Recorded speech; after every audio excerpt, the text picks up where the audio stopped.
todos nós da iniciativa privada estejamos juntos aqui na Aliança, participando dos grupos e apoiando as iniciativas. Então, nós vamos ter 3 blocos. Um bloco falando sobre o que aconteceu com os canais, o segundo, o mix de produto, e o terceiro, composição de faturamento das lojas e uma conclusão com convidados especiais de cada uma das áreas, e sempre com uma apresentação dos 2 pesquisadores que fizeram todo o trabalho de elaborar a pesquisa e essa apresentação que a gente vai ver, que é a Daniela Constanzo e o Vitor Calil. Eu lembro também de que a Gregário, na nova Ato Falho, a Aliança, na nova iniciativa de podcast, publicou hoje a primeira parte de um podcast sobre essa pesquisa, amanhã uma segunda parte, que está à disposição de vocês em todas as plataformas. Então, dito isso, eu queria passar a palavra para o Jean e para o Daniel para fazer a nossa abertura de hoje. Bom dia a todos. Queria aí dar as boas-vindas, né? Agradecer ao Álvaro aí pelo apoio magnífico e desejar a todos aí um ótimo evento, que a gente novamente possa contribuir para o nosso mercado aí com essas informações, com esses estudos, e aproveitar também para desejar aí um ótimo Natal, um ótimo final de ano, e saúde e paz para todo mundo aí em 2023. Daniel?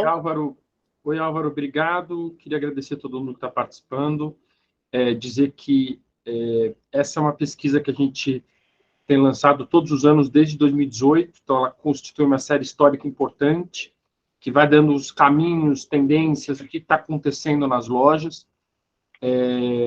A gente está vendo muitos movimentos desde a pandemia acontecendo, então é muito importante a gente manter essa frequência de estudos e levantamentos todos os anos. Queria agradecer especialmente às empresas que são associadas à Aliança, que tornam isso possível. Sem que elas se mantenham associadas, contribuam, ajudem, participam, isso tudo não acontece, a gente fica no escuro, sem dados. É muito importante que dados científicos, dados estatísticos, levantamentos, são muito importantes para a tomada de decisão. Então, que esse trabalho continue, que a Aliança continue com esse trabalho excelente e que os associados permaneçam contribuindo. E agradecer você, Álvaro, pela condução e os nossos convidados especiais, na figura do Rafa, do Augusto, da Chan, que eu estou vendo aqui na minha miríade aqui de telinhas. Então, é isso. Bom dia a todos e bora para esse seminário maravilhoso. Obrigado, Daniel.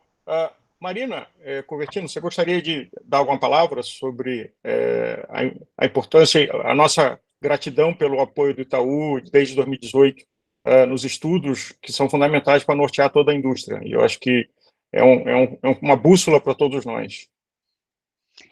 Oi, pessoal, bom dia. Fazer minha audiodescrição rapidinho. Eu sou uma mulher branca com cabelo castanho aqui um pouquinho acima do ombro e, como o Álvaro falou, alguns estão de casaco também, tá de casaco aqui nesse frio de São Paulo. Bom, eu sou a Marina, aqui da área de Relações Institucionais do Itaú e sou a responsável pela frente de mobilidade urbana. A gente aqui no banco já apoia a mobilidade há mais de 10 anos e essa parceria com a Aliança Bike está aí em grande parte desses anos também. Eu já participei de outros eventos aqui, outros seminários da Aliança Bike, e sempre tem um monte de gente para assistir. Acho que isso mostra a importância, né, que essas pesquisas têm para o mercado e, enfim, para a sociedade como um todo. Então, a gente de Itaú fica muito feliz de conseguir apoiar essas pesquisas, esses estudos. Então, sem delongas, vamos para os resultados da pesquisa. Obrigada, gente. Marina, muito obrigado. Lembrando a todos que essa sessão está sendo gravada e, portanto, você pode voltar, assistir de novo. Tem os 2 podcasts, a parte 1 que foi ao ar hoje, a parte 2 de amanhã, e o próprio arquivo que vai estar lá no site aliançabike.org.br. Então, nós vamos ter blocos e a dinâmica de que nós vamos ter o Vitor Calil, um pesquisador, apresentando o bloco, e depois uma série de perguntas e abrindo para perguntas que vocês tenham para os convidados. O nosso primeiro bloco é sobre estabelecimentos e vínculos, eu queria convidar o Vitor Calil para apresentar os slides que vão dar o assunto para a gente falar com depois o Antônio Carlos e o Augusto Freitas. Legal, obrigado, Álvaro. Bom dia para todo mundo. Meu nome é Victor Calil, sou sociólogo, pesquisador do SEBRAP, coordenador do Núcleo de Desenvolvimento da Casa, e é sempre uma honra fazer os trabalhos em parceria com a Aliança, a gente aprende muito e, enfim, é muito motivador estar nos trabalhos com a Aliança. Eu vou compartilhar minha tela aqui para a gente ir para os dados. Deixa eu... um pouquinho.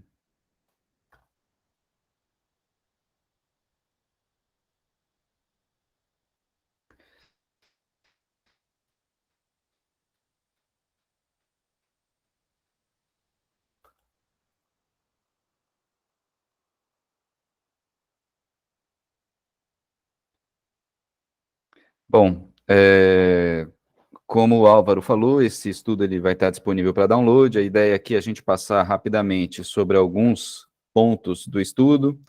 Então, para começar, falando um pouco dos achados, a gente trouxe o perfil típico de uma loja de bicicleta no Brasil. Então, a grande maioria, a gente vai ver depois, mais de 90%, está na classificação fiscal de Simples Nacional, como atividade econômica principal, né, da KNAI, comércio varejista de bicicletas e triciclos, peças e acessórios.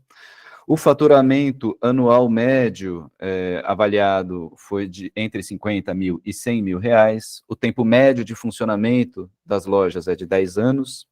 A faixa de preço de venda da maior parte das bicicletas é de 500 a 2 mil reais, com lojas com média de funcionários de 4 até 4 funcionários por loja, e uma quantidade de bicicletas vendida no ano entre 1 e 50 unidades. E as lojas, 52% das lojas fazem vendas online. E agora a gente vai falar um pouquinho de estabelecimentos e vínculos, e esses dados, eles são oriundos tanto do survey, né, que a gente aplicou junto com a Aliança, quanto da RAIS, que é a Relação Anual de Informações Sociais, que as lojas, os estabelecimentos, as empresas, elas precisam preencher anualmente. Então, o Brasil, ele possui 12.300 estabelecimentos voltados para a venda de bicicletas, acessórios e serviços. Quando a gente olha os dados da RAIS, a gente vê que esse volume de lojas está em torno de 11.400, mas uma coisa aferida no survey é que existem muitas lojas que estão sob outras KNAIs que não comércio, varejista e reparação. Então, a gente estima, nessa mesma proporção, outras lojas que estejam sob outras atividades econômicas, mas trabalhando com venda varejista, com comércio varejista de bicicleta. Então, dá em torno aí de 12.300 lojas. Os estabelecimentos de comércio varejista, quando a gente olha o saldo, né, a gente olha a série histórica do saldo, lá no relatório dá para ver o volume de estabelecimentos por ano, mas aqui a gente traz o saldo entre 2017 e 2021, é um saldo negativo, né? O saldo total é de menos 5% dos estabelecimentos, e aí a gente consegue ver qual é dentro de cada grande região, lá no relatório, isso dá para ver por estado, até para algumas capitais, e a gente vê que existe um destaque para um saldo negativo na região Nordeste e Norte, perdendo 13% dos estabelecimentos da própria região, né? Muitas vezes, por exemplo, a região Sudeste, você tem um acúmulo de estabelecimentos, e essa queda de 2% em números brutos pode significar mais do que esses 6%, por exemplo, né? Então, mas o que a gente percebe, acho que o grande destaque aqui é essa queda de forma geral ao longo desses 5 anos, e aqui o saldo ano a ano, é mais para a gente ver o comportamento de fechamentos e aberturas do comércio, de estabelecimentos do comércio varejista ao longo desse período, né? A pandemia, essa passagem 2019 2020, sempre fazendo aí alguma pintura nos gráficos, né? Mostrando que ela interferiu no mercado. Aqui são os estabelecimentos identificados como estabelecimentos de reparação, é um volume menor de estabelecimentos, né? Quando a gente olha aqui no primeiro gráfico, a gente vê que em torno de 10%, né, de cada ano, a gente está falando de estabelecimentos, E aí tem uma queda geral de aproximadamente 3% e relativa na região norte de 40%, um comportamento um pouco menos identificável, um pouco menos explicável de maneira geral, quando a gente compara com o comportamento de saldo ano a ano das lojas de comércio varejista. Aqui, como a gente disse, né, então, o enquadramento fiscal das lojas, 95% Simples Nacional, 3% lucro presumido e 2% lucro real. E a gente vai olhar um pouquinho também para os vínculos de trabalho no mercado formal de varejo e reparação, que eles crescem desde 2017. Então, no período tem um crescimento de 12% no volume de vínculos, né, saindo de pouco mais de 14 mil para 16 mil, e aí fala, bom, caiu o volume de estabelecimentos, mas aumentou o número de vínculos, né? Isso pode acontecer em função ou de estabelecimentos grandes sobreviverem e contratarem mais pessoas, ou estabelecimentos pequenos, a partir do crescimento em função da pandemia, começarem a contratar formalmente algumas pessoas, e aí você ter um crescimento no volume de vínculos em função de uma contratação em estabelecimentos menores. O pior cenário, né, nesse período se deu entre 2018 e 2019, com queda de 2% no volume de vínculos, e o melhor cenário se deu aqui entre 19 e 20, com aumento desculpa, 20 e 21, com aumento de 6%. Todas as regiões do país tiveram saldo positivo de vínculos, né, e um saldo positivo geral, falei 12, desculpa, é 13%, de vínculos positivos, de crescimento de vínculos, né, quando a gente analisa ano a ano. Vínculos formais, a gente está falando, é importante dizer, são vínculos com registro em CLT. E existe, no entanto, uma queda na remuneração média para todas as regiões, ou seja, quando a gente analisa o valor médio do salário formal no setor, a gente vê que entre 2017 e 2020, houve 11% de queda no valor do salário. Isso não significa que não houveram reajustes de salários. Os ajustes, muito provavelmente, eles aconteceram. Entretanto, a inflação, do ponto de vista macro do país, ela foi muito maior do que o reajuste dos salários no setor, o que reduziu o poder de compra dos salários dos trabalhadores formais. Isso não é um privilégio do setor, né, um privilégio negativo, né, porque está longe de ser um privilégio perder poder de compra, mas isso é um efeito na economia do país como um todo. Quando a gente analisa pesquisas genéricas do país sobre rendimento do trabalho, esse mesmo comportamento se observa em todas as categorias praticamente. E, por fim, o setor de comércio varejista e reparação, ele reproduz, ainda que com uma intensidade muito menor, as desigualdades observadas na economia brasileira. Então, existe uma desigualdade salarial entre homens e mulheres, que na ordem aí, a remuneração média dos homens é 6% maior que a das mulheres, e tem uma desigualdade do ponto de vista racial também, onde o salário das pessoas brancas é 14% maior que das pessoas pretas e 13% maior que das pessoas pardas. A gente pondera porque na economia como um todo essas diferenças são de 70% e 69% quando a gente olha as pesquisas gerais do governo. Entretanto, é um dado que a gente acredita que é interessante que o setor acompanhe. E é isso, por enquanto. Muito obrigado, Álvaro. Vitor, obrigado. Nós vamos ter agora o Antônio Carlos Júnior da Pantera Bike e o Augusto Freitas da Bike Point. Inclusive, acho que vale destacar de que o Augusto, há 20 anos, lidera e consolida a maior plataforma de e-commerce dedicada à bicicleta da América Latina, e nós temos outro orgulho também associado à aliança que é a CIMESH, que é o maior marketplace de bicicletas da América Latina. Então, a força da indústria da bicicleta no Brasil, nós temos o México como um país relevante, outros países fortes na região, e falar um pouco, começando com Antônio Carlos, com base nesses dados e na sua visão como empreendedor com a Pantera Bike, como é que você vê 2019, 2021 e o que aconteceu com 2022? Bom dia, Álvaro. Bom dia a todos da Aliança Bike. É um prazer estar aqui no meio de pessoas tão especiais. tão empreendedores e com conhecimento assim avassalador no segmento ciclismo. Nós, empreendedores do segmento de bicicleta, sentiu que durante a pandemia a gente teve um crescimento muito grande, muitos parceiros, às vezes, deixaram de vender produto porque não tinham produto em estoque, e a gente começou a surfar uma onda muito legal.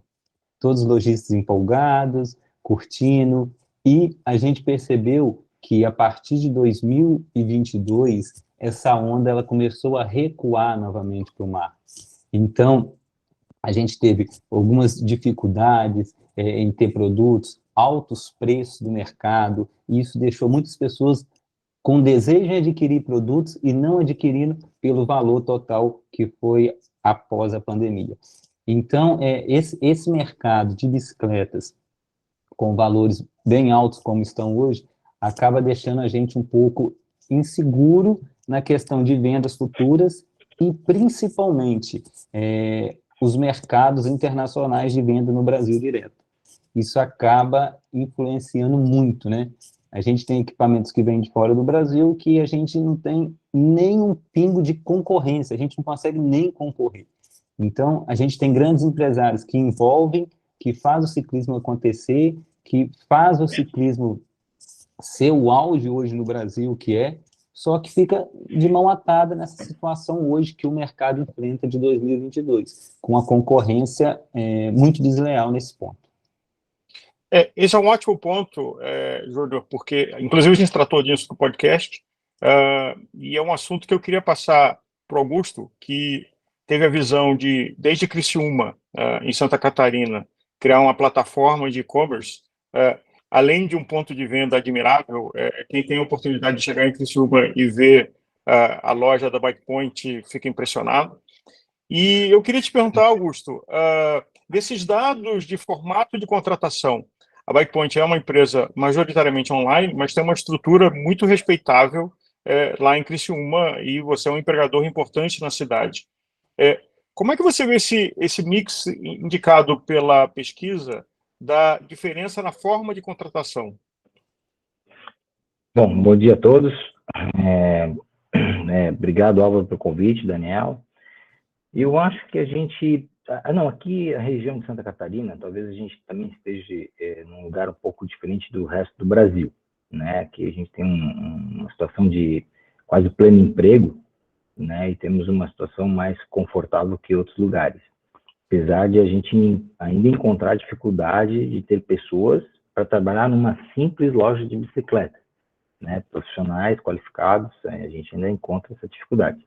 Mas falando em CLT, a gente trabalha muito com isso. Hoje nós não temos aqui, por exemplo, CNPJ trabalhando na empresa, a não ser o TI da empresa, né, que trabalha para outras empresas, mas nós aqui 100% formais e empregamos hoje 62 pessoas, né, e poderíamos estar empregando pelo menos mais 10. E estamos com dificuldade de encontrar pessoas no mercado. E mesmo aqui em Santa Catarina, vamos dizer assim, que tem um pouco mais de qualificação nesse sentido. Mas eu sinto isso. Hoje, eu vi pelos gráficos, eu até levantei a mão para uma outra situação ali, mas a gente pode falar disso em outro momento. Mas eu sinto que a gente não tem vamos dizer assim, vamos dizer assim, a dificuldade de botar pessoas aqui no CLT. Eu acho que isso não é uma situação nossa.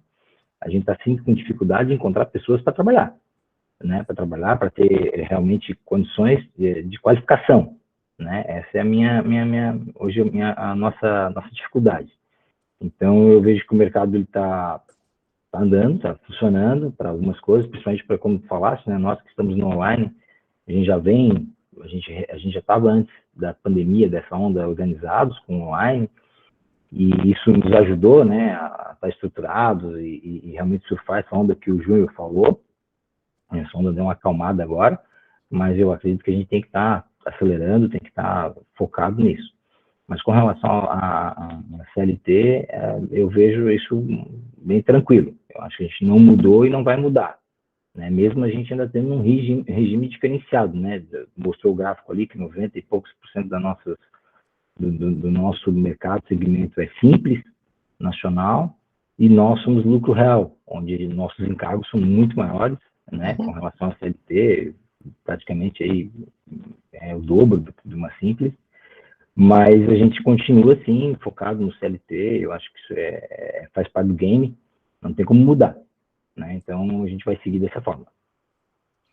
Augusto, obrigado. Você gostaria de fazer algum comentário sobre a menção do Júnior, principalmente você que tem uma atuação estruturada e focada na oferta de e-commerce, e como você concorre com os marketplaces nacionais e internacionais asiáticos? Na verdade, sim, eu penso que esses dias eu estava falando para algumas pessoas, a preocupação nossa não é só com nossos concorrentes, né? Aqui temos concorrentes, a gente está aqui, uma lealdade entre nós aqui, mas a realidade lá fora está sendo mais difícil. O AliExpress tá nos dizendo que em pouco, talvez 1 ou 2 anos, esteja entregando produtos no Brasil em 24 horas. Então, eu acho que essa é a nossa preocupação. Às vezes a gente está olhando para um outro lado, e realmente esse lado do marketplace está crescendo muito, principalmente no Brasil. A gente vê o Mercado Livre estar despontando, né? Então eu tenho conhecimento de lojistas que trabalham com o Mercado Livre, trabalham com todos os marketplaces no Brasil, inclusive o Cimesh e tal, mas a potência do Mercado Livre é muito forte, né? Praticamente 90% do que vende hoje no Brasil está dentro do Mercado Livre. E se a gente sabe desse dado, que o Mercado Livre está tão forte, eu imagino a hora que o AliExpress realmente estiver aqui com uma força tremenda, ou a hora que a Amazon dominar a operação, como ela domina hoje nos Estados Unidos, dominar aqui no Brasil. Então, nós temos que estar preparados com isso. Então, realmente a Bikepoint fez a plataforma, pensando que em algum momento, não que eu tinha uma bola de cristal, mas eu sabia que isso ia crescer. A gente sabe o que é hoje essas junções de grandes empresas, né? E a gente vê o que está acontecendo lá fora, grandes marcas comprando redes e né, se protegendo com relação ao mercado. E a preocupação da compra lá fora é muito grande. Eu acho que existe uma camada de consumidor que consome muito, vou colocar na China, desculpa, mas consome muito produto estrangeiro via marketplace, e a gente nem entende. Mas do nosso segmento, né? Esses dias eu fiquei sabendo, por exemplo, de um outro segmento, quero dividir aqui com todos, que tem uma empresa que estava trazendo 100 mil encomendas dia para o Brasil, né? Então, assim, não está difícil de a gente estar prestes a realmente transferir uma receita de dentro do Brasil para fora. Isso já existe há muitos anos, né? A gente sabe do caminho, de um monte de coisa que a gente já conversou aqui em outros momentos, mas hoje a facilidade de você clicar, né, para um smartphone e estar em casa e comprar num marketplace lá fora está muito grande. Então a gente também tem que se preocupar com essa entrada, né? De que forma que a gente vai se proteger dessa entrada no Brasil para que a gente possa manter os nossos negócios em pé. Augusto, ótimo ponto. Inclusive, alguns deles estão apontados na pesquisa e são pautas de grupos de trabalho liderados pelo Daniel na Aliança. Queria aproveitar, inclusive, para quem está participando desse seminário e ainda não se associou à Aliança ou é associado e não participa tão ativamente, dá uma olhada lá no site, tem material de você se associar. E é muito importante, como o Augusto mencionou, e a gente vai ver aqui nessa conversa, de que tem ações que no melhor da indústria, se a gente, através da aliança, trabalhar, o futuro é menos desafiante. E vamos pular agora para uma parte que é mais leve, que são os produtos. E aí nós vamos abrir com a Daniela Constanzo apresentando sobre a bicicleta e uma das maiores autoridades em equipamentos do Brasil, que é o Rafael Metziger, da Weight Wings, a Chan Figueiredo, que recentemente esteve participando do Desafio Mecânico, e Augusto, de volta com você, porque como tudo que você fez na Bikepoint, a tua história como ciclista atleta, quase todos os painéis, a sua participação é sempre muito importante. Então, eu queria passar a palavra para a Daniela para dividir slides com a gente da pesquisa sobre bicicletas e modelos. Bom dia, pessoal, tudo bem? Prazer estar aqui com vocês. Foi muito legal participar dessa pesquisa, que traz resultados bem interessantes. Então, vamos lá para a parte de bicicletas e modelos, né?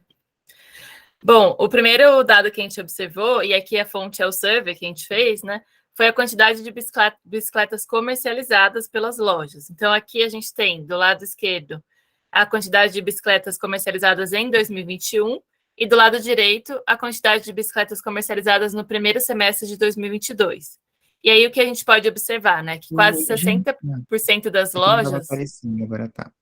Tá aparecendo? Agora apareceu para mim, obrigado. Ah, tá bom. Então, quase 60% das lojas venderam em 2021 até 100 bicicletas por ano. Mais de 20% vendeu 201 ou mais unidades, sendo que apenas 3% vendeu mais de 1.000 bicicletas em 2021. Agora, o que a gente já observa no primeiro semestre de 2022, né, é que mais de 60% das lojas já tinham vendido até 50 bicicletas. Então, a gente está falando de metade do ano, mas já tem uma porcentagem um pouco maior aí se a gente for olhar as quantidades, né? Por exemplo, 201 ou mais, já tem 10% das lojas que venderam só no primeiro semestre. Claro que não dá para comparar, porque a gente tem uma mudança muito grande ao longo do ano, né? Então, quando a gente está falando de primeiro semestre, ainda não tem Natal, Black Friday, Dia das Crianças, etc. Então, olhar com cuidado essa comparação, mas já é interessante observar o que aconteceu no primeiro semestre de 2022. Agora, falando um pouco dos modelos das bicicletas comercializadas, né? A mountain bike continua dominando. Aqui a gente está falando de oferta, então, qual a porcentagem de lojas que oferta cada tipo de modelo?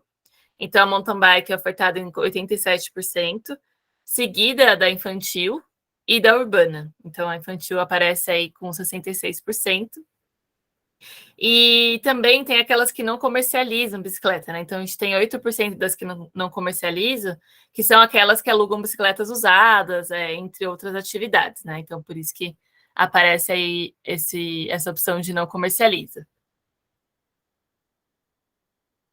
Olhando um pouco para a faixa de preço médio das bicicletas comercializadas, né? Entre as lojas que vendem bicicletas inteiras, a faixa de preço médio mais encontrada é entre R$ 1.000 e R$ 1.500, com 19%, quase 20% das menções, entre as lojas entrevistadas. E as bicicletas de preço médio de até R$ 3.000 representam 77% das menções. Sendo que aqui a gente tem 10%, que vendem bicicletas, 10% da oferta, né, de bicicletas de R$ 5.000 ou mais. Então, também tem um nicho de bicicletas mais caras, né? Apesar do mais comum serem as bicicletas de até R$ 3.000. A gente tem acompanhado, né, esses modelos que vêm crescendo no mercado, então, elétrica, gravel e balance, e a gente observou o que tem acontecido com elas, né? Então, a primeira bicicleta elétrica, ela se manteve ali no patamar de 50% das lojas ofertando. Isso já vinha crescendo ali desde 2018, 2019, e nesse ano se manteve. A gravel teve uma pequena queda de 35% no ano passado para 33% nesse ano. Na verdade, é mais uma estabilização, né? E a balance continuou crescendo. Esse ano foi bastante destaque, que ela passou de 38% do ano passado para 52% nesse ano. Então, se destacando bastante aí entre os modelos que vem crescendo e se destacando. E também é interessante olhar, a gente olhou os modelos de bicicletas elétricas, né? Então, olhando já dentro da categoria das elétricas, a gente vê que a mountain bike também é a mais comum de ser ofertada, seguida pela urbana e pelas de estrada. Então, é interessante ver que mesmo entre as elétricas está dominando também a mountain bike. Outra coisa que a gente observou, que é bastante interessante, é que quanto maior o faturamento da loja, maior a oferta de modelos de bicicleta, né? Maior a diversidade de oferta que essa loja oferece. Então, o que a gente tem aqui, nesse gráfico, né, são as faixas de faturamento das lojas que vendem bicicleta e os modelos ofertados. Então, a gente pode ver que conforme vai aumentando o faturamento, os modelos vão ficando mais comuns. Então, aumenta aqui a cor dos gráficos, né? A cor das barras, e elas sobem, né? Então, a gente consegue ver um gráfico mais colorido e completo aqui quando o faturamento é acima de 5 milhões, né? 5,1 milhões. Então, quando a gente chega aqui, nesse nível de faturamento, quase todas as lojas ofertam quase todos os modelos, né? Com exceção aqui da Cargueira, que está aqui em roxo, e da BMX, que está aqui em azul marinho, né? Então, o resto, elas ofertam, 100% das lojas ofertam todo tipo de bicicleta. O que é interessante ver, então, quando vai crescendo o faturamento, vai aumentando a diversidade, né? Essas duas coisas estão ligadas de alguma forma.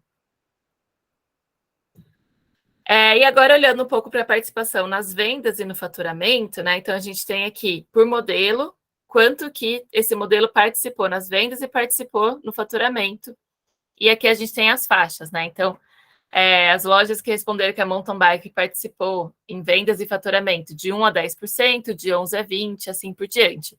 Então, o que a gente consegue observar é que a mountain bike, ela tem maior participação aqui nas vendas e faturamento, chegando em algumas lojas de 71% a 80%.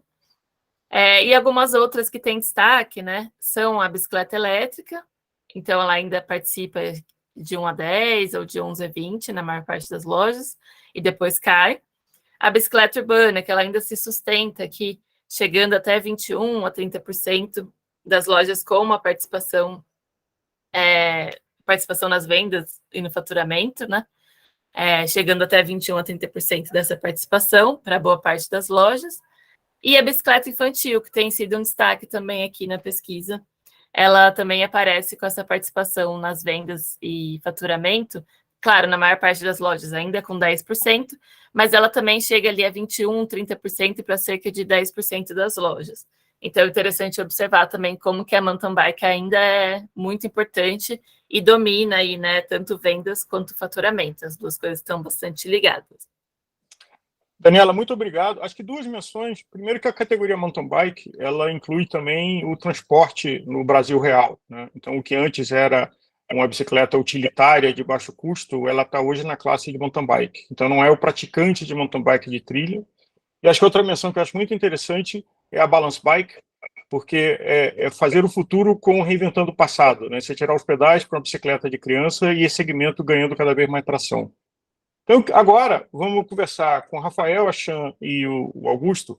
Rafael, você como um precioso observador da nossa indústria e analista, como é que você está olhando essas novidades de e-bike e gravel?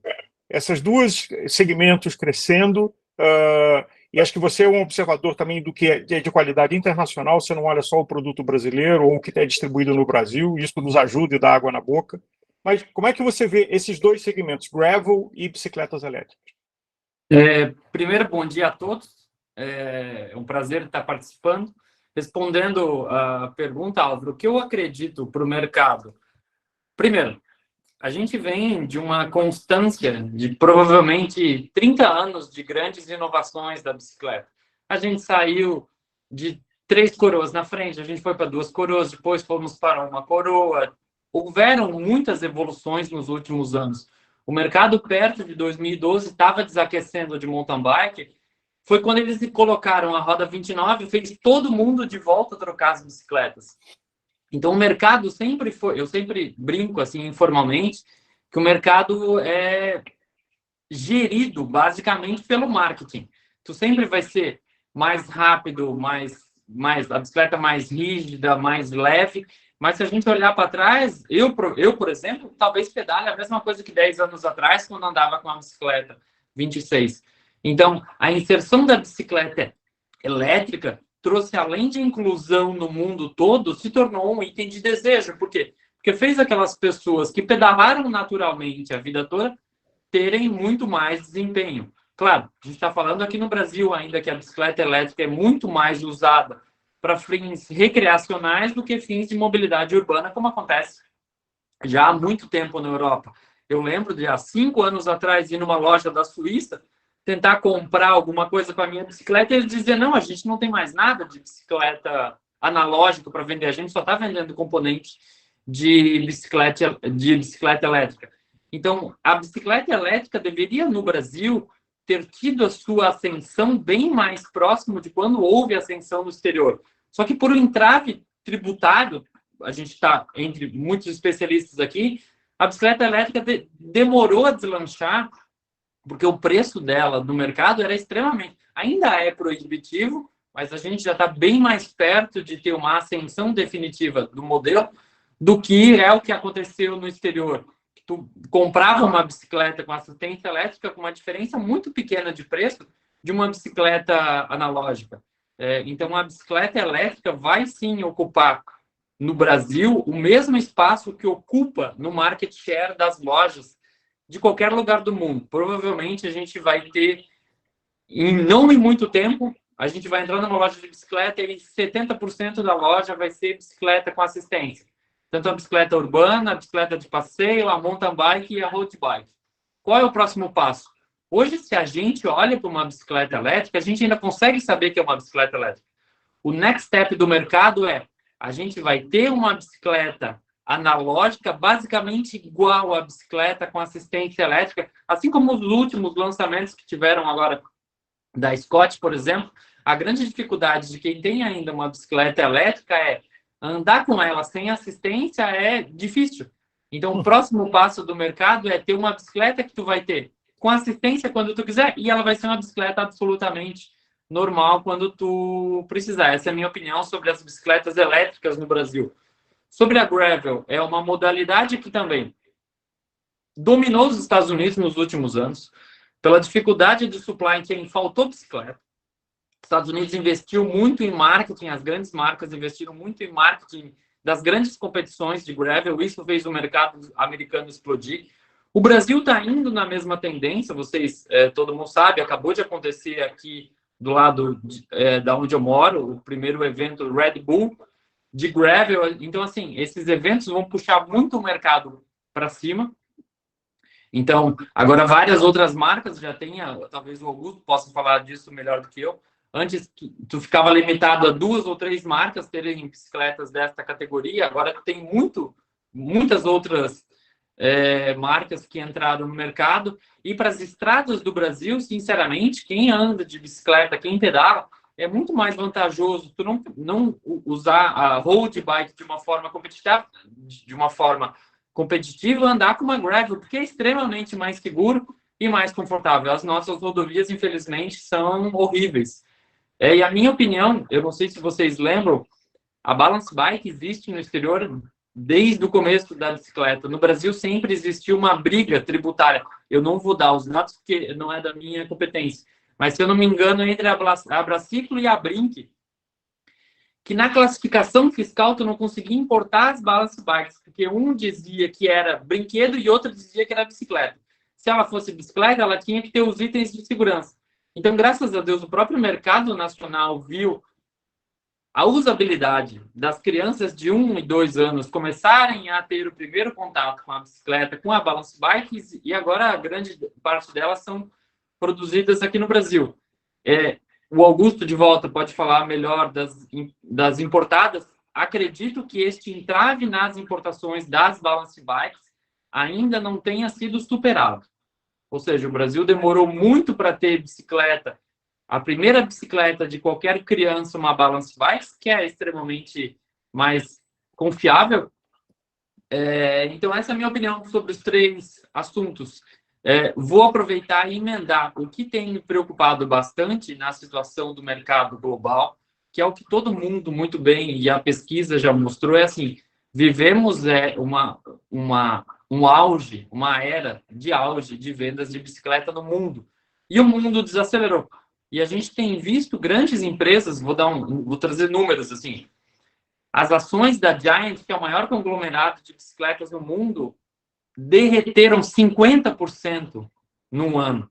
Giant e Merida juntos fizeram derreter o mercado global de expectativa de vendas nos próximos anos. Então, como eles são fabricantes das grandes marcas e para as grandes marcas, eu vejo com bastante preocupação os próximos anos se o próprio mercado não se reinventar mais uma vez e trazer desejo para dentro da cabeça do ciclista, do consumidor, vocês, de todo mundo, para que a gente, mais uma vez, queira trocar de bicicleta por um grande avanço tecnológico.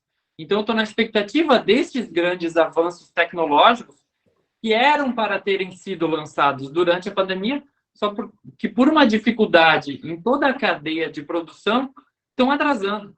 Então, eu sei que no outro bloco a gente vai falar da... Rafael, vamos apertar um pause só um momento, Tá que acho bom. que a gente vai falar dos dois assuntos mais para frente. Xan, da maravilha de freio a disco, câmbio eletrônico, cabeação toda interna e o cockpit limpo, você é atleta, treinadora, mas também mecânica. Como é que esse desafio de arrumar a sua estrutura de serviço, as suas habilidades, as suas ferramentas, para estar acompanhando essas inovações que estão vindo com os produtos? Bom dia, Álvaro. Bom dia, pessoal. Obrigada pelo convite. Um prazer estar aqui com vocês. Bom, além de atleta, mecânica e treinadora, acho que eu tenho o elemento principal para isso que você falou, que é a curiosidade. Porque as atualizações, elas têm que ser constantes, tem muita coisa chegando no mercado, e eu tenho uma boa formação como mecânica, me formei em uma boa escola, mas assim, a gente sai de lá aprendendo a lógica do funcionamento da bicicleta. Isso é primordial, porque se você entende a lógica, você consegue depois ir colocando essa mesma lógica em outros componentes, por mais diferentes que sejam, em alguns detalhes. Só que aí entra o principal disso tudo, que é a curiosidade, você já ter um conhecimento prévio sobre o que está sendo lançado, e também a responsabilidade de consultar o manual, porque isso é uma coisa que eu sempre falo, gente, é simples, está no manual. Por mais complicado, por mais sofisticado que seja o equipamento, principalmente pela sua sofisticação, ele vem com o manual, e esse manual ele é muito detalhado. Então, assim, eu acho que os mecânicos, eles têm que, hoje, ter um preparo muito maior em relação, né, a décadas atrás. É importante que a gente fale inglês, grande parte desses manuais são escritos em inglês. Então, juntando toda essa questão da curiosidade, das atualizações, dos cursos que vão surgindo para os novos equipamentos, e com a responsabilidade da leitura do manual, a gente consegue atender essas diferentes bikes que vão entrando no mercado. E uma coisa que tem que prestar muita atenção, e isso é importante até que o usuário saiba, é que não são todas as oficinas e não são todos os mecânicos que são aptos a mexerem em todos os equipamentos. Porque existem lojas que têm que ser certificadas pela marca para que você possa abrir aquele equipamento, senão você perde a validade da garantia. Então, por exemplo, a questão das bikes elétricas, né?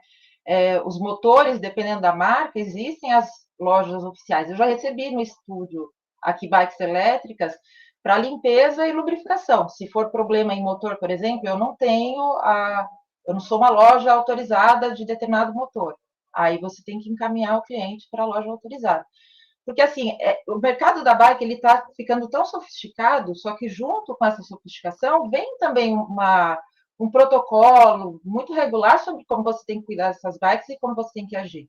Então, acabou aquele negócio de, eu não mexo com isso daqui, mas eu arrumo um fiozinho aqui para você, eu faço uma gambiarra, essa não é a peça, mas essa outra encaixa. Essa não é a ferramenta apropriada, mas essa aqui também serve. Não, não serve. A ferramenta tem que ser apropriada, a peça tem que ser a recomendada pelo fabricante. Então, se as pessoas começarem a entender isso e respeitarem esse processo, a gente não tem problema. E tem espaço para todo mundo no mercado da bike.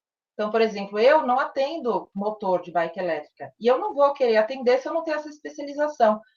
Isso quer dizer, eu vou perder cliente, vou fazer qualquer gambiarra para não perder o cliente. Não, eu tenho cliente para aquilo a que eu me propus trabalhar. Então, se cada um atuar na sua área, se especializar, se atualizar, seguir o manual, obedecer ao fabricante, usar as ferramentas apropriadas, aí a gente não tem problema. E, assim, novidades, Álvaro, isso chega o tempo todo. É aquilo que eu falei para você.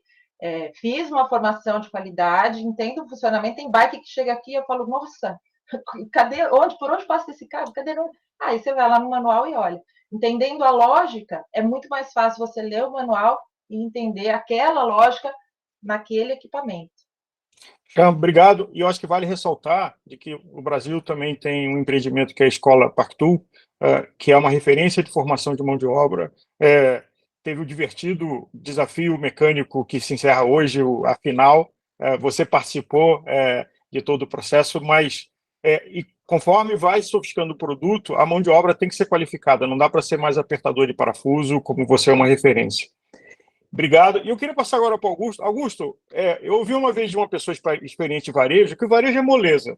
É só você achar o ponto, comprar barato e o sortimento serve de produto. Mole, todo mundo ganha dinheiro com isso, né? Sortimento de produto. Como a Bikepoint, nesses últimos 20 anos, vem se posicionando e olhando esse mix do que o mercado quer comprar para você ter para vender. Tá? Mudo. Acho que todo bom lojista, ele foi um ciclista, ou tem que estar muito envolvido com o ciclismo para poder entender o que o mercado está querendo, né? Como um grande player, não fica só escutando ali perto de você, você tem que olhar o mercado inteiro, o Brasil, né? Nós estamos vivendo aqui num continente, né? A gente sempre fala, o que eu vendo no sul não vende no nordeste, o que vende no norte não vende no centro-oeste, então tem que ter um mapa, tem que ter o estudo, acho que não adianta mais ter feeling para isso, e tem que estar com os documentos debaixo do braço, os indicadores, para poder cuidar disso.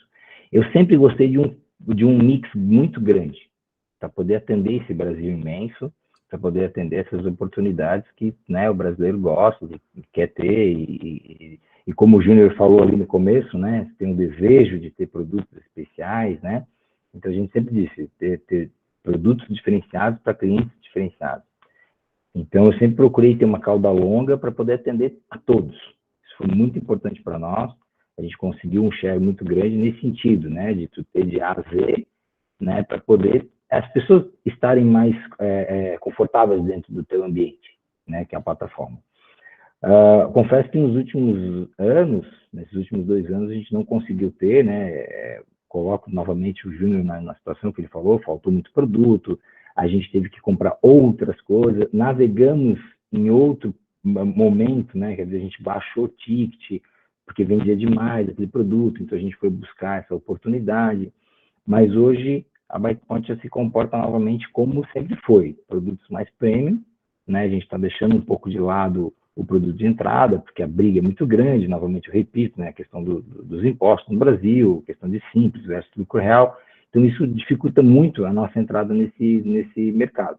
Apesar de que ali está a base da pirâmide, né? Tem muito produto ali, muito cliente, mas a gente quer realmente se destacar um pouquinho mais acima e continuar a ter um mix favorável para isso, né? Então, a gente acredita... Augusto, a pesquisa aponta que tem 2 segmentos claros do mercado brasileiro, que é de 500 a 3 mil reais, 70% do mercado, praticamente, e acima de 5 mil, 10%. E nesse de 5 mil, vai até 200 mil reais, né? Então vai de 5 a 200 mil reais. Como é que você vê essa curva, nos seus 20 anos de experiência, mudando? Do que é um mercado interessante? Então, ela tinha uma curva, a Bikepoint sempre teve uma curva, vamos dizer, só de bicicleta, tá? Para a gente falar só de produto de bicicleta mesmo. Então, a gente sempre teve um ticket médio de 3 a 4 mil reais, justamente isso. Passou a pandemia, foi para 6. E agora baixa de novo para 4. Né? Então, assim, a gente entende isso. Não vou ficar no nível de 1.000, de 2. Esse é um posicionamento da Bikepoint nesse momento, né? Então, eu até fico questionado, no começo da apresentação, falou ali, bicicletas vendem, loja de bicicleta vende de 50 a 100 mil reais ano, né? Essa informação, eu acho que eu não sei se ela está bem correta, porque eu acho que é tão pouco, eu acho que estamos falando de 10 mil lojas, né? Lógico. Mas e também de 1 a 50 bicicletas, vamos dizer assim, seria a recorrência dessas lojas, eu também acho muito pouco. Eu acho que hoje as lojas estão vendendo muito mais a bicicleta, né? Então, eu acho um pouco estranho esse número. Eu queria pegar esse gancho, só para fazer uma menção de que é uma pesquisa espontânea, então a limitação é da amostra que se apresenta, mas de que é sempre importante, todo mundo que está participando aqui, e quando tiver a pesquisa do ano que vem, ajudar a estimular que mais pessoas participem, porque quanto maior a amostra, mais representativa ela vai ser. Não só quem responde a pesquisa, mas quem trabalha, e como todos nós aqui... porque eu conheço, Álvaro, lojas esse conhecimento. Vendia 50, 30, 40 mil reais por mês e passou por pandemia vendendo 400 mil, né? 10 vezes mais, entendeu? Então, não me parece ser tão... enfim, temos que realmente ter mais pessoas respondendo essa pesquisa, né? Acho que isso é importante. Mas voltando ali, então, eu acredito que sim, que a gente tem que manter o mix forte, tá? É difícil, né? Tem que ter capital, tem que estar organizado com fluxo de caixa, tem que ter... Olha, não é fácil, né? E para concorrência, e aí é aquela história, né? Tem que comprar bem para poder vender bem. Então, para te poder comprar bem, tem que comprar volume. E para ter volume, tem que ter venda. Então, assim, tudo isso é uma lógica muito forte, muito difícil, né? E que a gente tem feito durante muitos anos, né? Mas existem erros, existem acertos, né? Ainda bem que os acertos são maiores que os erros, mas isso é bem difícil para te manter um mix, né? A cauda muito longa, tu estudar toda a tua estrutura, toda a tua nível de produtos e valores, né? Como tu falou, né? Então, assim, sabendo se posicionar, eu acho que fica mais fácil. Olha, eu quero trabalhar aqui. E aí aqui eu consigo melhorar o meu mix, consigo trabalhar melhor o meu mix, né? Então, vou dar um exemplo assim, quem quer trabalhar no Mercado Livre?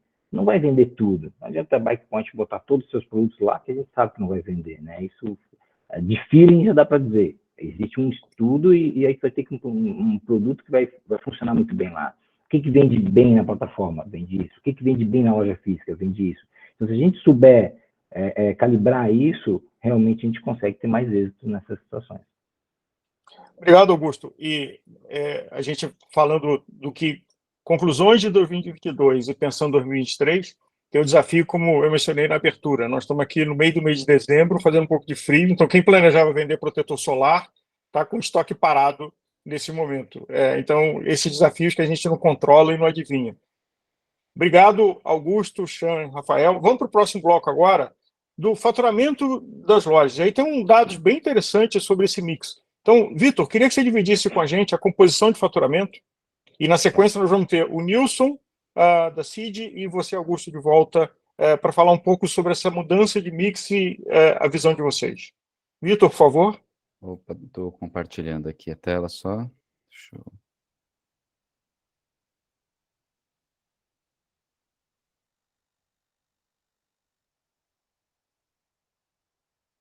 E esse, então, é o nosso terceiro bloco, e depois a gente vai ter um outro bloco de debates de fechamento para a gente pensar junto aqui, dividir conhecimento, o que 2023 nos espera. Vitor, por favor. Legal, obrigado, Álvaro. Bom, então vamos falar um pouquinho de composição de faturamento, desculpa. Então, as atividades vinculadas ao faturamento, né? A gente vê que a venda de bicicletas inteiras, ela responde por um percentual médio de contribuição do faturamento de em torno de 40%, e vale destacar que os serviços de mecânica e revisão, além de 35% na pesquisa desse ano, é um serviço que vem crescendo a proporção com a qual compõe o faturamento desde 2020, né, indo de 21 para 28, e agora, em 2022, 35% do faturamento é composto por esse tipo de serviços. E aí, quando a gente olha as vendas e faturamento, o porte mediano das lojas, considerando o faturamento bruto em 2021, está entre 100 mil e 500 mil reais. Né? Esse dado está em sintonia com a opção pelo Simples Nacional, que é predominante, como a gente viu lá atrás no mercado.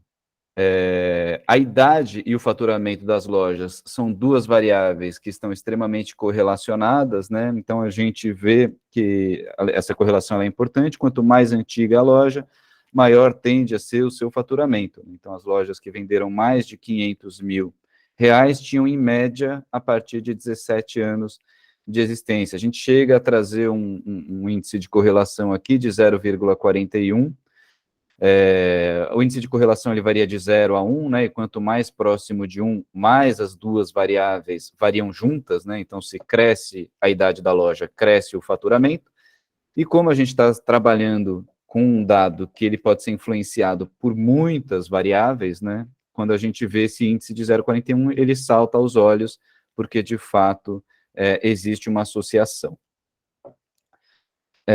A quantidade de bicicletas comercializadas por faturamento, então, embora seja um dado relativamente intuitivo, né, maiores faturamentos vendem mais bicicletas, é interessante notar como o volume de bicicletas varia nas faixas intermediárias de faturamento, falando um pouco até sobre o comentário que o Augusto fez, porque muitas lojas têm uma composição do faturamento que está para além, única e exclusivamente, da venda da bicicleta, em especial lojas menores, que também fizeram parte da amostra coletada, e elas têm o seu faturamento composto por outros serviços que não são necessariamente a venda de bicicletas, né? E aí, na média, manutenção entra como um serviço bastante importante, manutenção e reparação, como a gente viu anteriormente.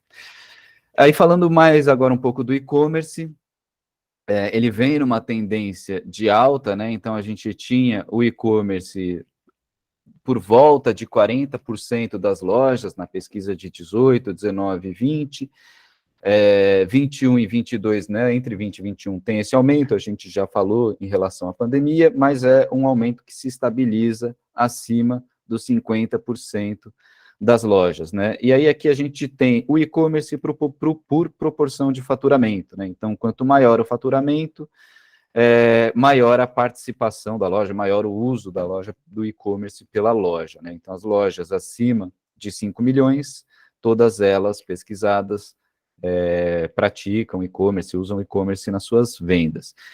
E aí, a gente vê que o e-commerce ele é feito, metade das lojas usam apenas marketplace, 1/5 usa plataforma própria, e 1/4, desculpa, usa plataforma própria aproximadamente, e aproximadamente 1/4 usa ambas as plataformas. Então, o marketplace ele está presente em pelo menos 75% aí dos estabelecimentos.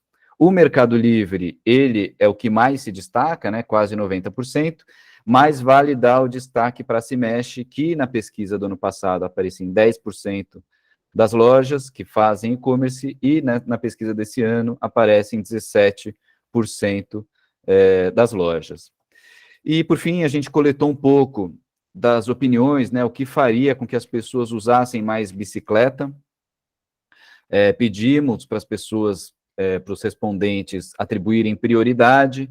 As prioridades não mudaram, mudou um pouco a proporção dentro delas, mas reduzir impostos das bicicletas e componentes continua sendo a prioridade 1, aumentar a oferta de ciclovias e ciclofaixas e bicicletários, aumentar a segurança contra roubos e furtos de bicicleta, aumentar a segurança nas estradas e rodovias, e aumentar as trilhas para mountain bike e melhorar as existentes. Por fim, uma pergunta sobre grupos de pedal e a ação da loja no seu entorno. Então, a maior parte das lojas apoia grupos de pedal, seja divulgando, né, metade delas, seja apoiando, doando materiais e produtos, mais de 1/3 das lojas, sendo organizando algum evento, algo do tipo, então 1/3 também das lojas, e cerca de 1/4 não apoia nem organiza. E quando perguntado, né, sobre o que a loja investe em iniciativas, seja na cidade ou no entorno, cerca de 1/3 das lojas respondeu essa questão, e aí o que mais foi mencionado foram trilhas, corridas, equipes para competições, eventos na região, passeios solidários e beneficentes, pistas, manutenção de terrenos de ciclovias e de trilhas e sinalização de rotas. É isso. Obrigado. Vitor, a gente fez uma menção sobre a representatividade dessa pesquisa. Eu queria que você mencionasse, apesar dela ser uma espontânea, ela teve uma representatividade de tamanhos de empresas e geográfica relativa. Então, eu queria que você só falasse sobre a amostra de respondentes que formularam essa apresentação. Certo, a metodologia da pesquisa ela foi feita com base dos dados da RAIS, então a gente analisou os dados da Relação Anual de Informações Sociais vindas do Ministério do Trabalho e buscou ponderar a amostra com base nos dados da RAIS, em especial por região e tudo. Então a ideia é que ela tenha uma representatividade do setor como um todo. E aí, como o setor ele é composto por muitas lojas pequenas, essas lojas também aparecem, e aí, enfim, você tem um universo de representatividade que é vinculado a essa referência que são os dados oficiais, né? Então, a gente pega os dados da RAIS, distribui os questionários, e quando a gente recebe os questionários de volta, a gente faz o que na pesquisa a gente chama de ponderação, né? Então, a gente pondera para que cada resposta tenha o peso relativo àquilo que ela representa no mercado como um todo. Vitor, muito obrigado, e eu acho que eu queria reforçar o quanto a cada ano, e em 2023 a Aliança fizer um convite para divulgar a pesquisa, é importante o trabalho de cada um de nós de multiplicar isso para ter a maior amostra possível e, portanto, conclusões mais afinadas, mais detalhadas, porque nós tivemos aqui 320 respondentes de diversas geografias, de diversas faixas, mas é uma amostra de uma coisa espontânea. Quanto mais nós conseguirmos crescer essa amostra, melhor e mais sólido vai ser isso, e melhores informações a gente vai ter para as decisões de negócio. Nós temos uma pergunta que piscou aqui na minha tela.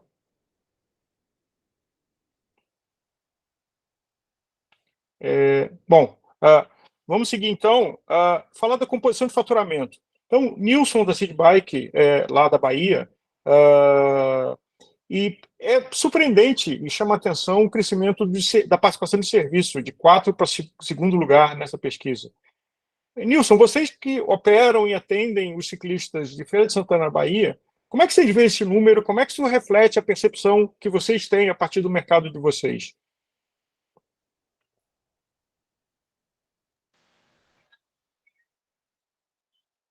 Bom dia, pessoal, beleza? Bom dia. Rapaz, o segmento, tipo assim, aqui eu como tenho início principalmente pelo serviço, né? Estou acrescentando a bike shop, né? Tanto peças, bicicletas montadas. As numerações que foi dita aí são bem realistas mesmo, né? Nosso amigo Augusto está no outro nível, então ele vê os números, né? A parte do sul também é diferente da Bahia, então que nem ele falou, né? O Sul e o Nordeste tem certas diferenças que não se igualam, né? Mas a tendência do mercado é se migrar muito para serviço mesmo, né? Pelo menos a loja física. E o resto passar mais a ser e-commerce ou loja virtual. Né? O site próprio, o e-commerce. Então tá dependendo muito para essa vertente. Serviço, uma oficina bem legal, tudo, né? Um estoque mais enxuto, né? Fisicamente. E virtualmente uma variedade maior, né? Até porque o mercado está bem concorrido. E esse último ano, pelo que eu venho observando e analisando, vem apertando muito, enxugando, né? Afunilando de novo, né? Digamos que está estabilizando, né? Então, muitos que entraram no segmento agora estão ou saindo ou se adequando, né? Então, acho que está nessa pegada mesmo. Vitor, obrigado, até porque é muito importante a gente, e esse é um esforço legítimo da Aliança e coerente, de olhar o Brasil como um todo, e não cair na armadilha da gente olhar o Brasil a partir das capitais do Sudeste. E a tua contribuição e visão é importante. E aí, indo para o Sul com o Augusto, e a gente começou essa conversa, Augusto, então vamos fazer a parte 2 dela, a evolução do e-commerce, o deslumbramento que o planeta viveu com a pandemia, e achando do que era um momento, seria uma tendência que não voltava, players mundiais, onde você tinha cada vez mais o CID, que operava em Feira de Santana, e não tinha um concorrente fora da geografia dele, e passou a ter concorrentes de outros estados e de outros países. Você que já veio fazendo essa cabeça na Bike Point, como é que você vê que os empreendedores brasileiros, os empresários brasileiros podem sobreviver e ficar fortes nessa evolução? Primeiro eu queria dividir essa tua pergunta em duas, né? Acho que ser prestador de serviço como CID e se tornar grande, talvez ele vai ter uma dificuldade para poder combater isso. Então, que ele seja o melhor prestador de serviço da região dele, ou da Bahia. Né? Então, assim, se é isso que vai tornar ele melhor, o empresário, porque eu vejo uma dificuldade muito grande, por exemplo, de hoje, nesse momento, de sair e abrir uma plataforma. Acho que o caminho mais fácil hoje ainda é o marketplace, né? Para todo, aqui como uma sugestão, né? Como uma opinião minha, para quem é lojista, estou olhando para o CID aqui, pensando assim, cara, qual é o caminho mais fácil para que ele possa crescer, ele possa ter faturamento de produto, não só de serviço. Então, hoje o caminho dele é o marketplace. Vai ter uma plataforma própria? A plataforma própria é algo que eu acho que é indispensável, realmente, mas é realmente muito custoso, né, desde o start, a manter, a crescer e a fazer todo o trabalho que hoje, por exemplo, a gente faz. E justamente se colocar em concorrência ao mercado, ao marketplace, né, ao Smash, ao Mercado Livre, aí é mais difícil ainda, porque ali a gente está tratando de preço e não mais de produto. Então, dentro da tua plataforma, tu pode falar de produtos, tu pode falar de valor agregado, tu pode falar de conteúdo. Dentro do marketplace tu não fala nada. Tu é o melhor preço, o melhor frete e ponto. Mas é o primeiro caminho para quem quer estabelecer vamos dizer assim, um contato com mais faturamento, ter mais share, ou até ter experiências, né, realmente no e-commerce. Porque eu acho que a gente já está até, vamos dizer assim, já está até ultrapassado essa história de vamos começar agora. Não, já devíamos ter começado há muitos anos, né? Infelizmente, a gente vai tocando a loja, a gente fica naquela fechadinho ali e não enxerga o que está acontecendo ao nosso redor. Por isso que é importante esse seminário aqui, por isso que é importante a gente conversar cada vez mais, para abrir mais a cabeça dos nossos lojistas, para entender que o mundo, ele mudou repentinamente, ele fez 10 anos virar 2, né? O futuro veio, né, para nós, e não tem mais essa história de que quando é que é o momento para entrar no e-commerce, né? O momento já passou. Ou você se adapta, ou você vira um prestador de serviço. Eu estou dando um exemplo da Specialized lá fora. Lá fora, a Specialized já vende na Europa direto produto, e o lojista vai se basear no seguinte, cara, você vai ganhar 150 euros para montar a bicicleta e pronto. Daqui para frente não tem mais você vender o produto. A gente ainda tem uma oportunidade no Brasil de vender o produto, né? Então, eu acho que isso, então, assim, ou você vira um bom prestador de serviço, o melhor que você pode, e foi assim que a gente fez aqui na Bikepoint. O que a gente quer ser? Não, a gente quer ser o melhor que a gente pode fazer no nosso segmento, vender produto. Tanto é que a gente não tem essa prestação de serviço, por exemplo, que o Cid deve ter, ou que o Júnior deve ter na loja dele, né? A gente já não foca no serviço, né? Eu até fiquei espantado ali, depois o Vitor falou ali, Augusto, por que a relação da bicicleta... Entendi, porque muitos lojistas no Brasil, obviamente, trabalham com a sua receita em função do serviço, né, que é diferente da gente. Mas, então, nesse momento, eu penso que a gente se todos procurarem o mesmo caminho, nós vamos se bater lá na frente. Mas eu acho que o caminho é realmente estar no omnichannel, físico, no digital, estar nas plataformas. Ali, em algum momento, a gente viu que um quarto das lojas já estão em todos os canais, né? Quer dizer, está no marketplace, tem a sua plataforma, tem a sua loja física, e é isso. Acho que o mundo é esse, não só para o nosso segmento, para diversos segmentos, o mundo é dessa forma, e a gente tem que apoiar cada vez mais os lojistas a se interessarem em estar no e-commerce, porque é uma situação difícil, não é uma situação confortável, e sim muito complicado. Principalmente, eu vejo hoje, pela essa questão do marketplace, que é muito forte.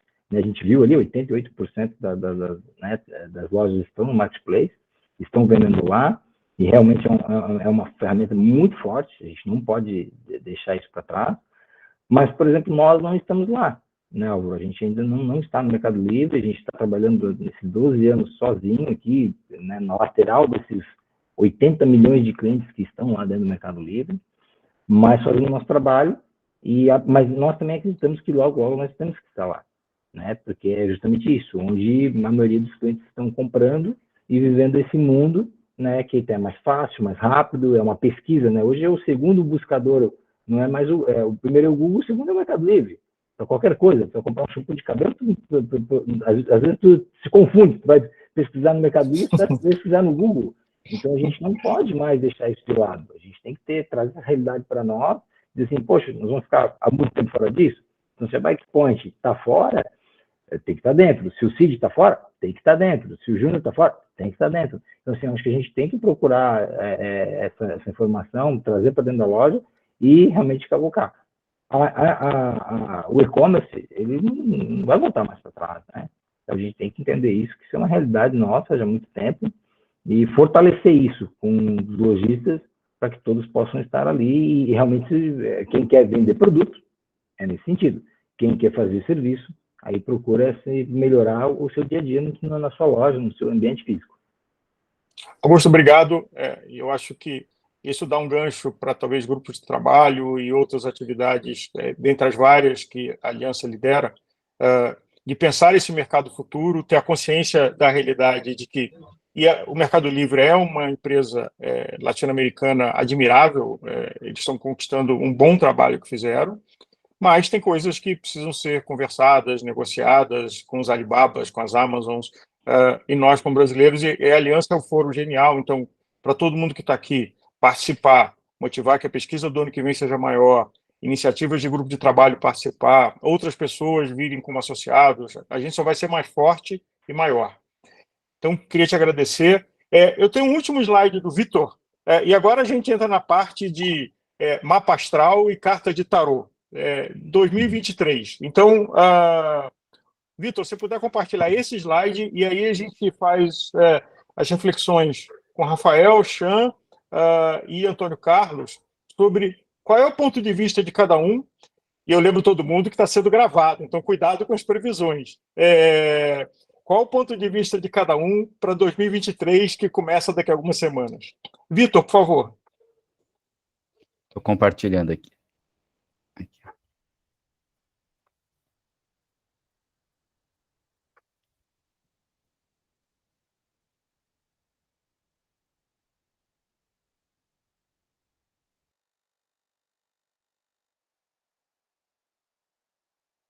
Estamos vendo, Vitor?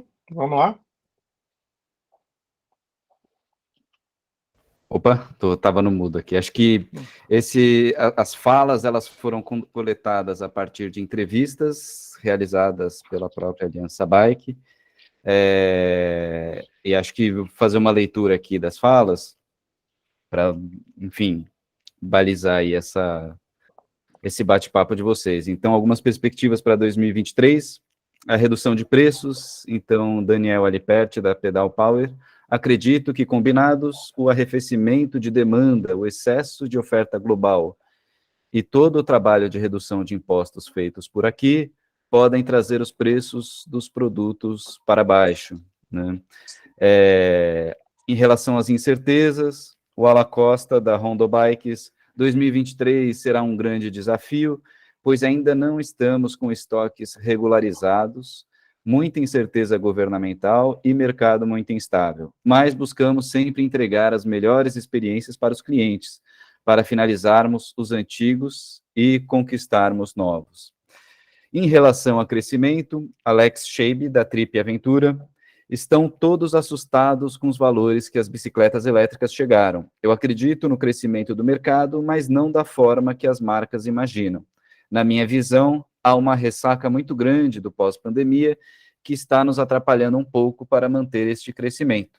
E, por fim, em relação à concorrência, Augusto Freitas, da Bikepoint: abriram muitas lojas nesses últimos 2 anos que vão querer sobreviver e vão nos dar trabalho na questão de preço, de liquidação e situações que já incomodam o mercado desde o início de 2022. Álvaro, é com você. Obrigado. Obrigado.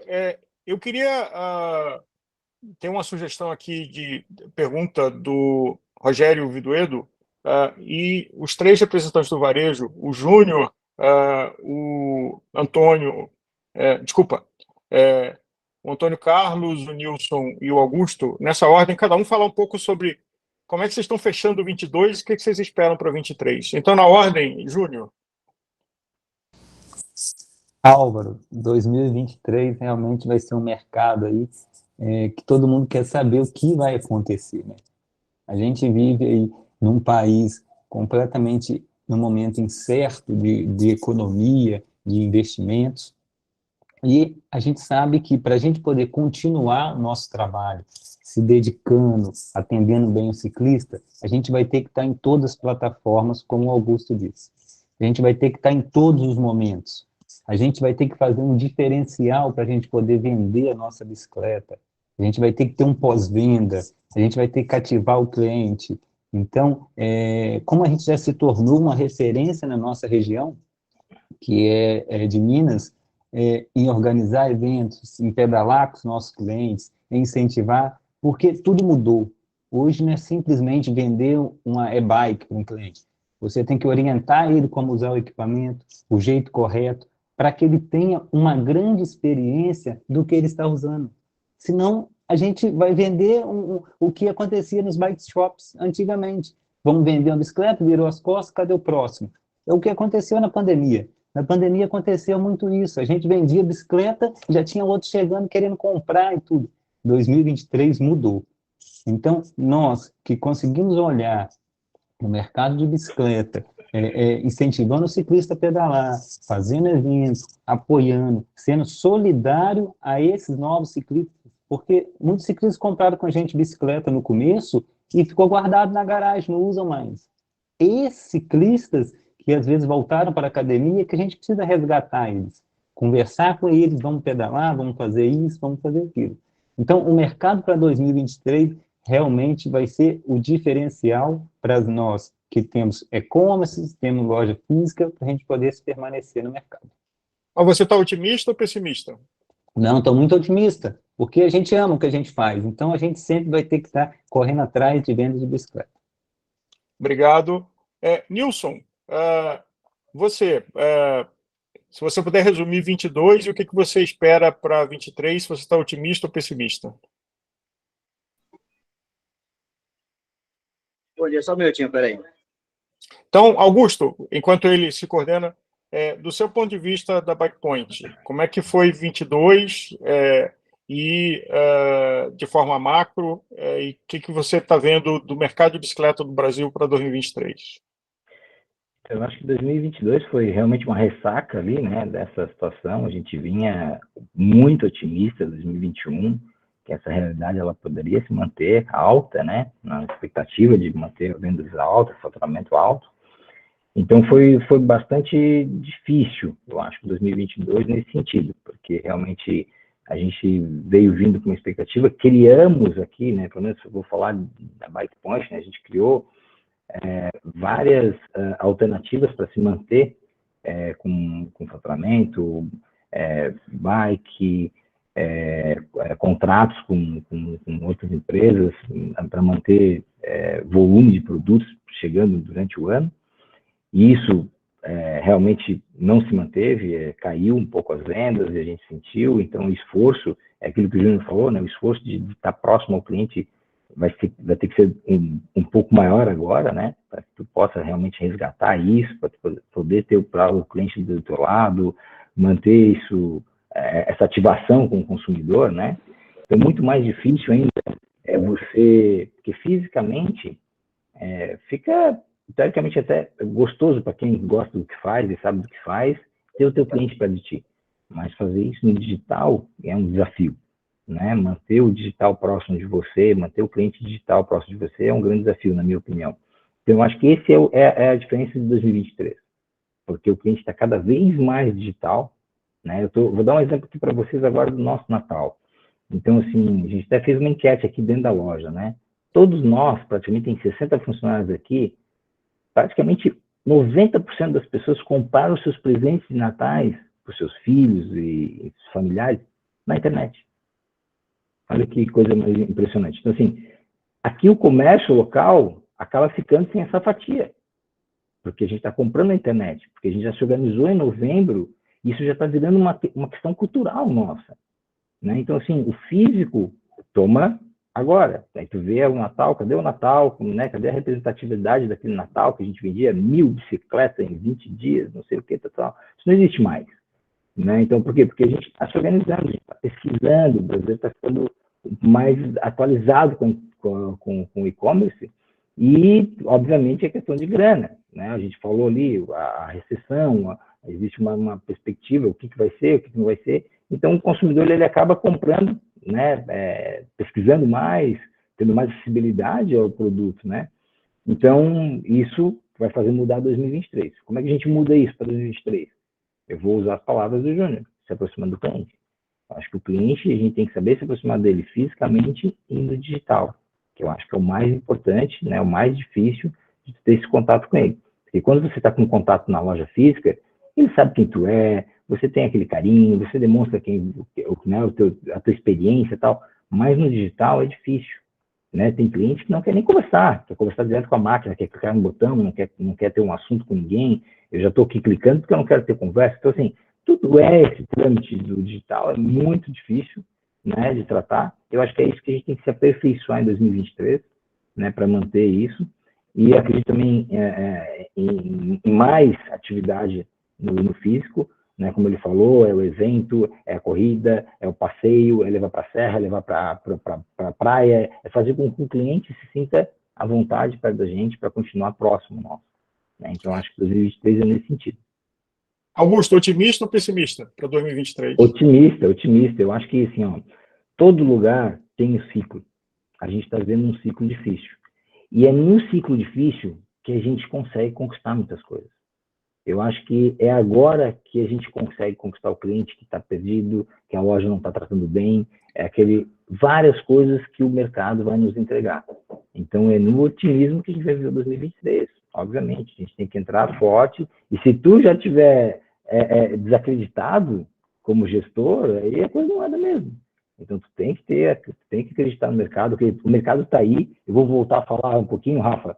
Rafa falou ali, poxa... Mas deixa eu só fazer uma pausa aqui, para passar para o Cid, e aí a gente faz o fechamento. Nilson, da Cid Bike, tivemos a visão de Minas e agora uma visão da Bahia. O que foi 22 e como é que está o seu olhar e sentimento para 23? Para 2022 foi muito desafio, né? Foi a retração do mercado, foi muitas mudanças. Mas termina positivo, né? Agora, no final do ano, a gente não está sendo o que esperava, né? Uma data que né? Tipo assim, veio o Dia das Crianças, veio o Natal, não foi o número expressivo que a gente achava que seria o real, né? Mas termina positivo, muita aprendizagem. Eu não participava início da parte de internet, tudo, já estou me agregando, vou começar 2023 já implantando, já está funcionando já. Então, tem a loja fixa, a física, tem a oficina, e agora tem a parte de e-commerce. Então, estou começando a base de marketplace, né? Então, para mim já é um passo bem grande. Então, um ano positivo, muito bom. E a partir de 2023, espero que nessa nova vertente, essa nova raiz da empresa aqui, né, a gente consiga ter uma maior participação no mercado, tudo, né? Sobre eventos, a gente organiza, sempre participa de grupos de pedais, competições aqui da região, a gente ajuda a organizar, até patrocina. E também agora a gente organizou, que agora, pelo menos aqui na Bahia, não sei da parte das outras regiões, a gente faz muito cicloturismo, né? Então, aqui está ficando uma febre bem grande. Todo final de semana tem 4, 5 cidades que executam. Então, em Feira de Santana aqui, quem fez foi eu esse ano. Então, foi um evento bem grande. A gente conseguiu botar 4.000 bicicletas. Para a maioria de outras cidades são poucas, né? Mas para a gente aqui que já está fazendo o tempo, é uma quantidade legal. Então, Nilson, acho que esse é um dado importante, e a Aliança monitorando isso, de que se teve um segmento que se fortaleceu muito durante a pandemia, foi o cicloturismo. Isso cresceu bastante. E é um segmento importante que está sendo olhado pela Aliança. Agora, eu queria pegar... hoje a gente quase não ouviu o Guti, e no podcast ele dá vários testemunhos da visão da Aliança em cima da pesquisa. Então, a parte 1 foi publicada hoje e a 2 amanhã. E uma pergunta do Rodrigo Manizedo sobre... Guti, gostaria que você respondesse. Qual o impacto do e-commerce na DIFAL para o consumidor final a partir de 2023? Caso... Quem irá responder, eu mesmo? Não, aí eu peço para o Guti responder. Guti, pronto. Não, Álvaro, esse é um tema que a gente vai tratar no paralelo. Eu não queria tratar nesse seminário, é muito específico. Peço que não sei quem me perguntou isso, para a gente, pelo WhatsApp, tratar especificamente disso, para a gente fechar aqui nas questões das perspectivas do ano que vem aí. Perfeito. Então, vamos agora com Rafael Chan e Antônio Carlos. Rafa, começou com você falando sobre o futuro, a gente fez uma pausa, então vou voltar para o futuro agora. Uma pergunta. Você observou que as grandes montadoras e fabricantes de acessórios pausaram os lançamentos nessa confusão de 2022 e 2023, de 2021 e 2022, e que 2023 a gente pode esperar uma grande onda de novidades? Sim, o que aconteceu foi no meu ponto de vista, foi um desencontro, assim, grandes fabricantes de componente estavam para lançar os componentes, só que os grandes fabricantes de quadro, por exemplo, não estavam prontos ainda para adequar os produtos. Então, os grandes lançamentos que eu pessoalmente esperava para o ano de 2022 não aconteceram. Foram todos prorrogados para 2023. E é curioso, inclusive, que as novas bicicletas já divulgadas da linha 2023 tampouco vieram com esses componentes, entendeu? Então, 2023, para mim, vai ser o ano de grandes lançamentos em termos de componentes e de mudanças técnicas, mecânicas, lojas e vários itens. A gente vai ter muitas mudanças nos câmbios, vai ter muitas mudanças nos quadros, nos grupos, nas instalações, em tecnologias, enfim, até grupo sem fio da Campagnolo a gente vai ter em 2023. Então vai ser um ano que eu tenho grande expectativa e tenho certeza que o mercado vai abraçar isso de uma forma legal. Uma coisa que eu queria aproveitar e pedir para todo mundo, que a gente imaginasse e que a gente pensasse juntos, assim, uma forma de combater os golpes relacionados a lojas de bicicletas no Brasil, que tem tido muito. Às vezes o Augusto está concorrendo com uma loja que não existe, tá entendendo? É um site completamente falso. Às vezes o revendedor da IGP, do Gian, por exemplo, está mandando para ele, essa loja está competindo comigo, mas não, na loja não existe, é um golpe. Então, se às vezes a gente conseguir imaginar um selo ou alguma coisa para garantir as boas práticas online de bicicleta no Brasil, ficaria bem feliz. Eu vejo que eu tento avisar as marcas e as marcas não estão preocupadas, entendeu? Diz assim, eu sou a marca, eu não quero ajudar. Eu acho que essa é uma discussão que a Aliança tem, e eu até já participei, sobre descaminho, sobre contrabando, sobre mercadoria roubada, e eu acho que é uma pauta para outras conversas. Sim. Fundamental, que tem um aspecto cultural. O que tem acontecido não é nem prática de descaminho, são lojas falsas completamente. Lojas que simplesmente não existem, vendendo Cannondale, Specialized, Scott, Caloi, tudo, entendeu? Agora, vamos voltar aqui, porque acho que esse sobre é um tema interessante para outro. Que grande lançamento você já ouviu falar e você acha que vai chamar a atenção do mercado para o ano que vem? Posso exemplificar, assim, uma tecnologia ou alguma evolução. Por exemplo, a SRAM vai lançar um novo grupo que não prende mais na gancheira. O novo grupo é a gancheira. Só que só os quadros que já vêm com essa tecnologia, tu vai conseguir utilizar o novo grupo da SRAM. Então, todo mundo que é ansioso por querer instalar aquele grupo na bicicleta vai ter que trocar a bicicleta para conseguir ter aquele grupo top de linha, entendeu?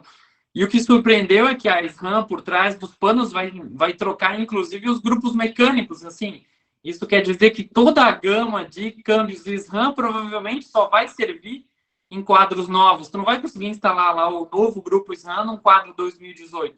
Isso movimenta o mercado de uma maneira extremamente expressiva. E a gente sabe que se o entrante da tecnologia é a mountain bike, vai acontecer isso no próximo grupo road, vai acontecer isso no próximo grupo gravel. A Shimano acabou de lançar uma patente agora, pela primeira vez, mudando o esquema do câmbio, e a gente usa o câmbio paralelograma ainda, que é da Campagnolo. A Shimano quer lançar um novo modelo com 3 polias de câmbio. Então, assim, se conseguir lançar, também vai precisar de um quadro específico, com uma gancheira específica. Então, tem muita mudança aí para frente. A Campagnolo vai lançar o novo grupo sem fio, então vai começar a concorrer com a SRAM. Então, assim, muitas coisas legais devem acontecer no ano de 2003 em termos de tecnologia. Uma coisa que eu acho legal, saiu o anuário, né, o World Report do mercado de bicicleta semana passada, mundial. Eles esperam um crescimento de, em média, 6% ao ano do mercado global até 2029.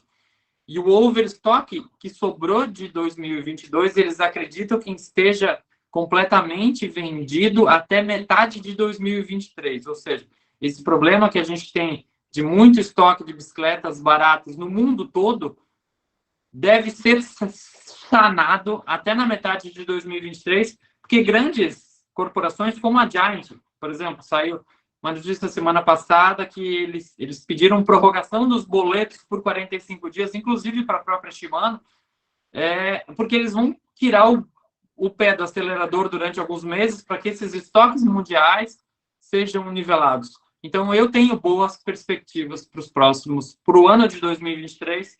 A gente tem um cenário aqui no Brasil político complexo, mas eu estou extremamente esperançoso. Obrigado. Eu queria passar a palavra para o Júnior e depois para a Chan, que levantou a mão. Júnior. Rafa, a pergunta vai ser para você. Para 2023, por qual equipe nosso campeão brasileiro de mountain bike vai correr? O nosso campeão mountain bike vai correr para o Brasil, eu acho. Vamos lá, porque saindo da saia justa, e acho que aí essas perguntas podem ser feitas em off. Chan, você como treinadora, consumidora e mecânica, que novidades você acha que acontecem em 2023? Eu estou bem otimista, Álvaro, para 2023. O que eu assisti nesse último ano foi a entrada de muitos alunos novos na assessoria. Sou treinadora de triatlon e ciclismo. Muitos procuraram falando assim, eu comprei uma bike durante a pandemia, pedalei algumas vezes, agora que passou essa fase toda da pandemia, eu queria começar a pedalar com mais regularidade. Quando o aluno vinha e mostrava a bike, às vezes era uma bike muito de entrada, e ele tinha pago um preço assim absurdo, exorbitante, assim, assustador. E aí, você não vai falar isso para o aluno, né, logo de cara, para ele não se assustar. Mas o que ele vai percebendo aos poucos? Que aquela bike é muito de entrada. Então, alguns alunos já começaram, inclusive, a trocar as bikes.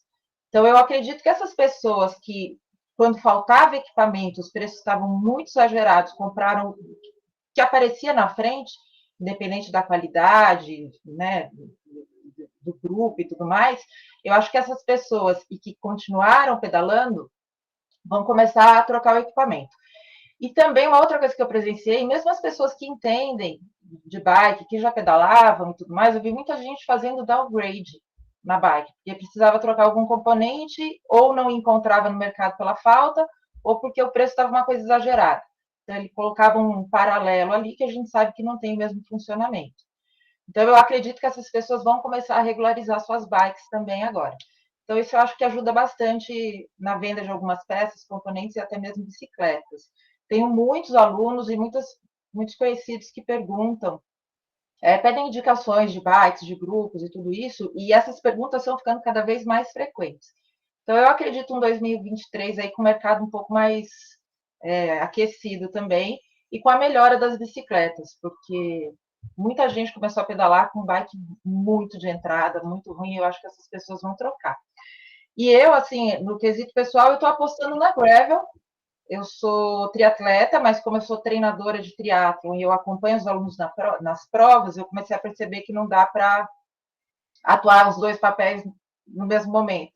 Porque enquanto atleta eu fico muito focada naquilo que eu estou fazendo, e enquanto treinadora eu quero dar 100% de atenção para os meus alunos.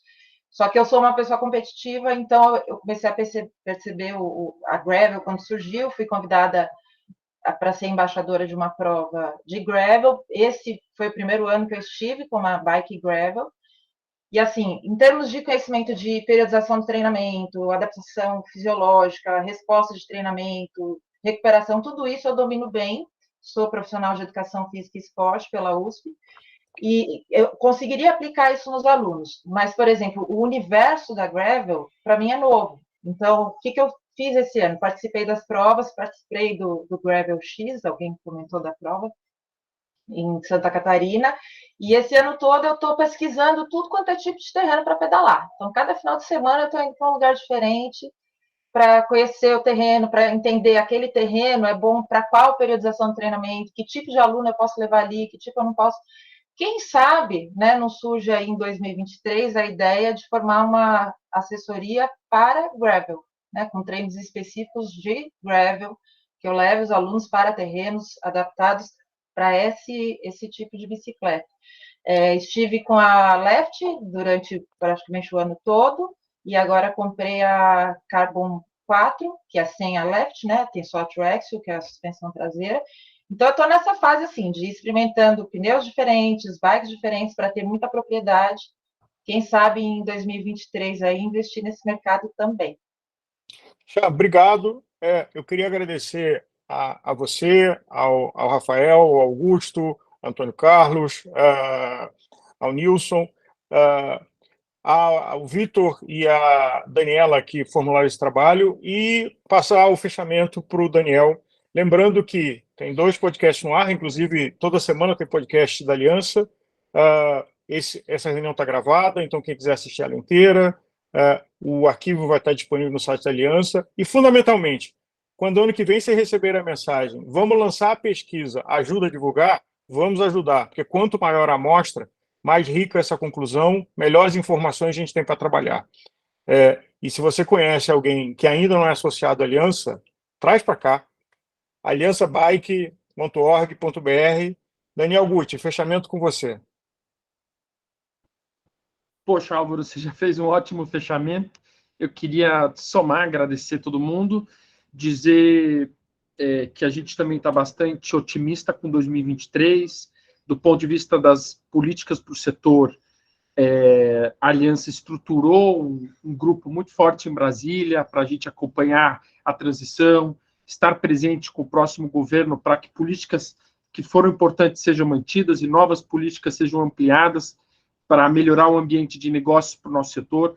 Todos os desafios que aqui foram discutidos, apresentados, a gente está também endereçando com grupos técnicos, grupos de trabalho e discussões para ter, de fato, ações mais concretas. Essa questão dos golpes que o Rafa pontuou é algo que está nos preocupando. A gente já fez várias denúncias de plataformas, mas a gente tem que ter algumas ações mais duras com relação a isso. O descaminho também das plataformas estrangeiras de marketplace é um assunto que vai permear muito o nosso trabalho em 2023 também na Aliança, fora as dezenas de estudos e pesquisas que a gente vai continuar fazendo e crescendo, e a ideia é que em 2023 a gente ainda apresente novos estudos que estão no nosso planejamento.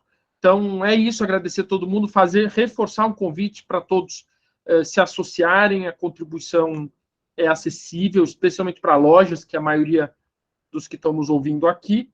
E bora para esse fim de ano, bora pedalar nesse fim de ano bastante também. Álvaro, obrigado pela condução e todos os nossos convidados. E agradecer a Marina, em nome do Itaú, que tem sido nosso parceiro desde 2018 também.